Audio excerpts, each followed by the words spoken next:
अस्सलाम वालेकुम स्टूडेंट्स। आज जो है हमने देखना है कि एल्डोल कंडेंसेशन क्या होती है। एल्डोल जैसे कि नाम ही आपको बता रहा है, जिसमें एल्डिहाइड भी होगा और ओल मतलब अल्कोहल भी होगा। एल्डिहाइड और अल्कोहल जो है एक प्रोडक्ट में हो तो वो एल्डोल कंडेंसेशन होगी। और इसमें कंडेंसेशन हो रही होती है इस रिएक्शन में। तो एक ये चीज़, एक इसमें कंडेंसेशन है, एक इसमें जो इंटरमीडिएट होगा, बेसिकली वो प्रोडक्ट नहीं होता, वो इंटरमीडिएट होता है जो बनता है हमारे पास, जिसमें एल्डिहाइड और अल्कोहल दोनों एट अ टाइम मौजूद होते हैं।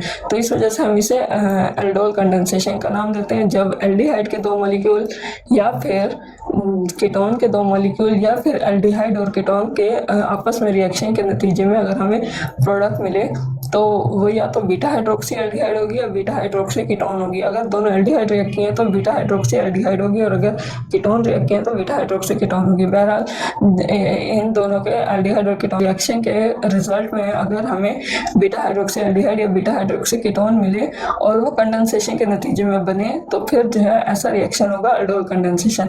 एल्डोल कंडेंसेशन में जो है सबसे इम्पोर्टेंट चीज़, एक चीज़ उसके लिए अल्फा हाइड्रोजन का होना मौजूद नहीं होगी ना। अगर अल्फा हाइड्रोजन नहीं होगी तो फिर कभी भी ये एल्डोल कंडेंसेशन नहीं होगी, बहुत ज़रूरी है। ये जो है एल्डोल का रिएक्शन हो रहा है, दो मॉलिक्यूल ऑफ एसिड एल्डिहाइड, मतलब दो एल्डिहाइड आपस में रिएक्ट करेंगे और वो हमारे पास जो प्रोडक्ट 3 हाइड्रोक्सी बीटा ना, उसमें ये बीटा कार्बन के ऊपर जो है ये अटैच है। बीटा हाइड्रोक्सी, बीटा के ऊपर हाइड्रोक्सिल ग्रुप है, तो इस वजह से हमने इसका नाम दे दिया ये बीटा हाइड्रोक्सी कंपाउंड है। और कंपाउंड का नेम है 3 हाइड्रोक्सी बीटानल। थर्ड पोजीशन के ऊपर जो है हाइड्रोक्सिल ग्रुप अटैच है और वो बीटा कार्बन पे है। तो बहरहाल इस वजह से हमने इसको ये नाम दे दिया है। तो अब इसमें हुआ क्या, जब ये दो मॉलिक्यूल्स आपस में एक दूसरे के साथ रिएक्ट करते हैं ना, तो फिर एक मॉलिक्यूल में से 2 हाइड्रोजन निकल जाएंगे और एक मॉलिक्यूल में से जो है ऑक्सीजन निकल जाएगा। वाटर जो है वो ये बन गया। वाटर हमें एंड प्रोडक्ट में मिलता है और जो है हमारे पास वाटर निकलने के बाद जो प्रोडक्ट आता है वो ये होता है। ये पूरा इसका एक पूरा मैकेनिज्म है, वो मैं आप लोगों को आगे दिखाती हूँ कि इसका मैकेनिज्म क्या है, ये किस तरह से होता है ये प्रोसेस। ये 2 तरह से हो सकता है, एसिड कैटालाइज भी होता है और ये बेस कैटालाइज भी होता है। हम देखते हैं एसिड कैटालाइज मैकेनिज्म में क्या होगा कि जो है यहाँ पे जो हमारे पास एल्डिहाइड है तो फिर हमारे पास ये कंपाउंड आएगा। ये कंपाउंड हमारे पास किस तरह बना है, अब ये मैं आपको सारा प्रोसेस इसका दिखा। एल्डिहाइड को जब हम जो फर्स्ट स्टेप है उसमें क्या होगा, ये हमारे पास कीटोन है या एल्डिहाइड ग्रुप जो भी होगा, यहाँ पे अगर H लगा देंगे तो फिर जो है ये हमारे पास एल्डिहाइड होगा। तो बहरहाल एल्डिहाइड और कीटोन जो भी होगा उसके साथ, उसको जब हम एसिड में के साथ रिएक्ट करवाएंगे, एसिड मौजूद है तो ये ऑक्सीजन के लोन पर जाके अटैक कर देगा उसके हाइड्रोजन के ऊपर। ये देखो, जब ये यहाँ पे जाके हाइड्रोजन के ऊपर इसने अटैक किया तो यहाँ से ये बॉन्ड टूट जाएगा। जब ये बॉन्ड टूट जाएगा तो ये हमारे पास A नेगेटिव आ जाएगा, सही। तो ये A नेगेटिव आ गया और ये इसके साथ जाके अटैच हो गया, तो यहाँ पे ये हो गया। जब यहाँ से इलेक्ट्रॉन पेयर ने इस पर अटैक करके इसको हाइड्रोजन को अपने साथ अटैच किया तो यहाँ पे पॉजिटिव साइन आ गया, सही। ये हमारे पास पहला इंटरमीडिएट बन गया। फिर उसके बाद जो है acid catalyse reaction. Second step में अब हम देख लेते हैं कि सेकेंड स्टेप में क्या होगा। सेकेंड स्टेप में अब ये जो कंजुगेट बेस मौजूद थी एसिड की कंजुगेट बेस उस रिएक्शन मिक्सचर के अंदर मौजूद है, ये अब अटैक करेगी उस इंटरमीडिएट के हाइड्रोजन के ऊपर। जब इस हाइड्रोजन के ऊपर इसने अटैक किया तो यहाँ से ये बॉन्ड टूट गया। जब बॉन्ड टूटा तो फिर ये इलेक्ट्रॉन इधर ट्रांसफर हो गया। जब ये इलेक्ट्रॉन इधर ट्रांसफर हुआ तो फिर यहाँ पे डबल बॉन्ड आ गया। अब यहाँ पे जब डबल बॉन्ड आ गया तो यहाँ से इधर से ये और ये 2 double bond at a time नहीं हो सकते, अल्टरनेट पोजिशंस पे होने चाहिए। ये जब एक ही जगह आ गए तो फिर यहाँ पे कार्बन के बॉन्डिंग खराब हो गई। ये अपना इलेक्ट्रॉन इधर ले जाएगा, जब ये इधर ले जाएगा तो फिर ये सारा अब ये इंटरमीडिएट बना जो कि स्टेबल हो गया, सही। अब सेकेंड स्टेप में हमने ये देख लिया, एक और इंटरमीडिएट हमें मिल गया।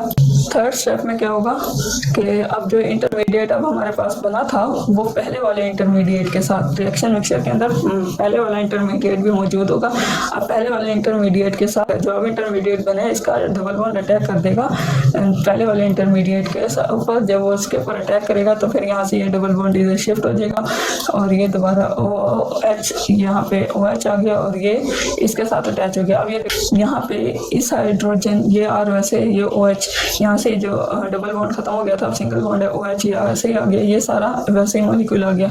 यहाँ पे हाइड्रोजन भी लगा लो, मर्जी होती है हम शो कराए ना कराएं, लेकिन यहाँ मौजूद है हाइड्रोजन भी आ गई।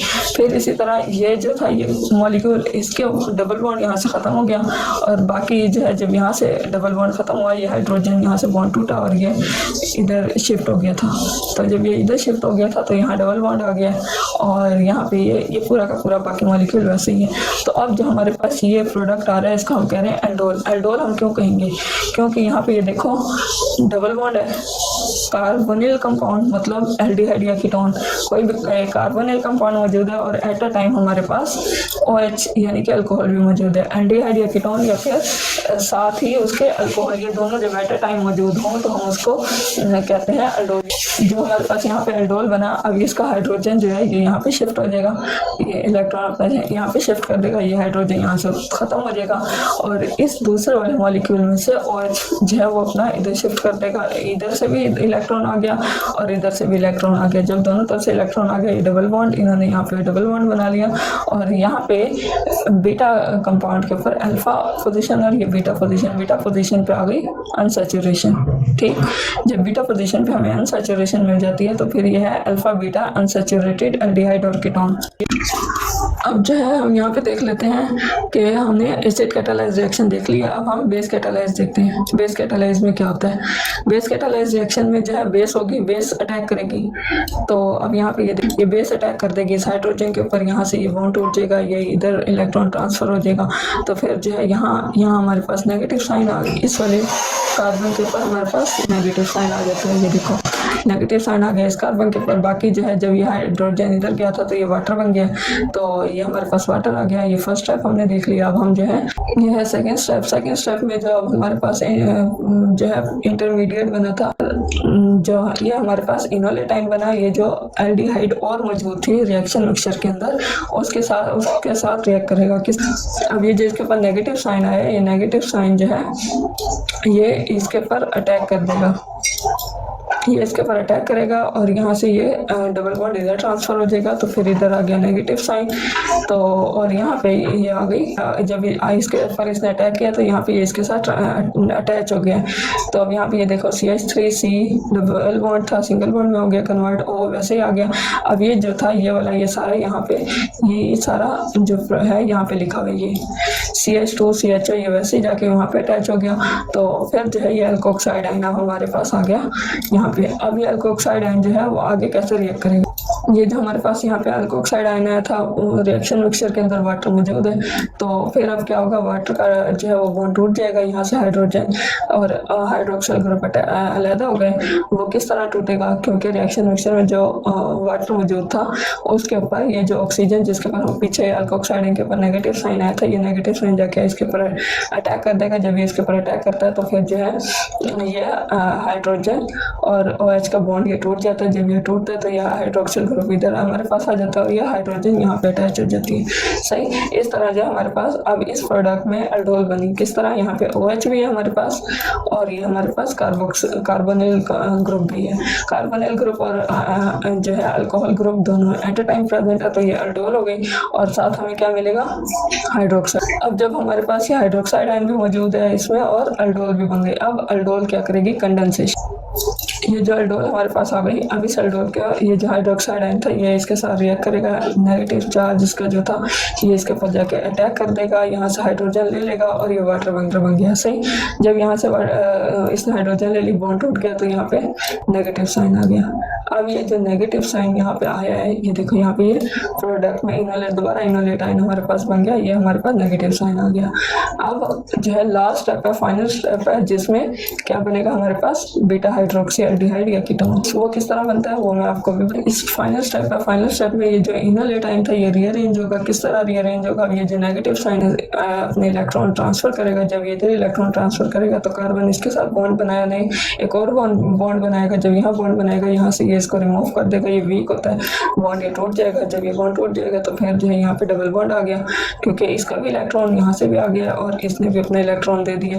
जब दोनों के इलेक्ट्रॉन जो है यहाँ पे मौजूद है तो ये डबल बॉन्ड बना देंगे। ये हमारे पास बीटा हाइड्रोक्सी, ये अल्फा कार्बन और ये हमारे पास है बीटा कार्बन।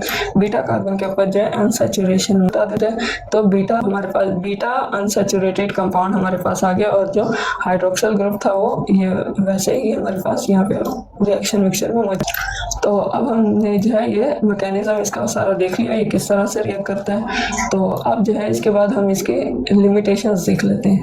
लिमिटेशंस क्या होती हैं? ये जो एल्डोल कंडेंसेशन होती है, इसके लिए हमने कहा था ना नेसेसरी कंडीशन है कि अल्फा हाइड्रोजन मौजूद। अब जब अल्फा हाइड्रोजन नहीं होगी तो ये वहाँ पे रिएक्ट नहीं करेगा। तो जो है यहाँ पे जो इन्होंने कहा है फॉर्मेल्डिहाइड, फॉर्मेल्डिहाइड में भी नहीं होती ना अल्फा हाइड्रोजन। और एरोमेटिक एल्डिहाइड्स की हम बात करें तो जो है एरोमेटिक एल्डिहाइड्स में भी ये रिएक्शन नहीं।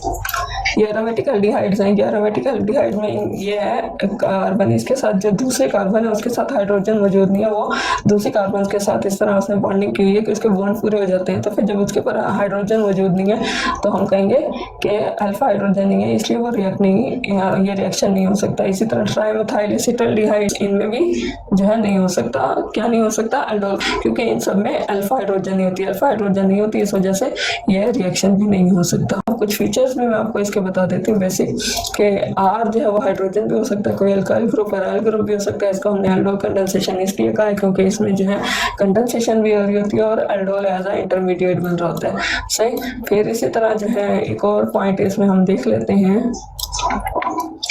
हाँ, ये होता है न्यूक्लियोफिलिक एडिशन रिएक्शन। ये चीज़ बहुत इंपॉर्टेंट है, ये याद रखें कि ये न्यूक्लियोफिलिक एडिशन रिएक्शन होता है जिसमें इनोलेट आयन बनता है। इनोलेट आयन जो है वो आगे रिएक्ट करता रहता है, तो फाइनल प्रोडक्ट हमारे पास बीटा हाइड्रोक्सी या तो कीटोन होगी या फिर एल्डिहाइड होगी। बहरहाल इसकी एप्लीकेशंस कहाँ हैं?